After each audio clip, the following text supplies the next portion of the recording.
મુખ્યમંત્રી ભૂપેન્દ્ર પટેલે ગઈ મોડી રાત્રે રાજ્યના વધુ 7 જિલ્લા કલેક્ટરો સાથે ટેલિફોનિક વાતચીત કરીને તેમના જિલ્લાની વરસાદી પરિસ્થિતિની વિગતો મેળવી હતી। મુખ્યમંત્રીએ સૌરાષ્ટ્ર વિસ્તારના મોરબી, કચ્છ, રાજકોટ, સુરેન્દ્રનગર, ભાવનગર તેમજ દક્ષિણ ગુજરાતના ભરૂચ અને ડાંગના કલેક્ટરોનો સંપર્ક સાધીને વરસાદની સ્થિતિ પર સતત નજર રાખીને લોકોની સલામતી, પશુધન રક્ષણ વ્યવસ્થા તેમજ આપદા પ્રબંધન માટે સતર્ક રહેવા સૂચનાઓ આપી હતી।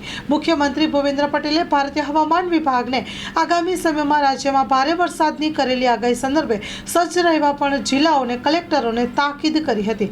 અબડાસા તાલુકાના નરેડી ગામની નદીના પુલ ઉપરથી પાણી વહેતા થયા છે। ગ્રામજનો મુશ્કેલીમાં મુકાયા। Story report by Paresh Joshi, Mandvi.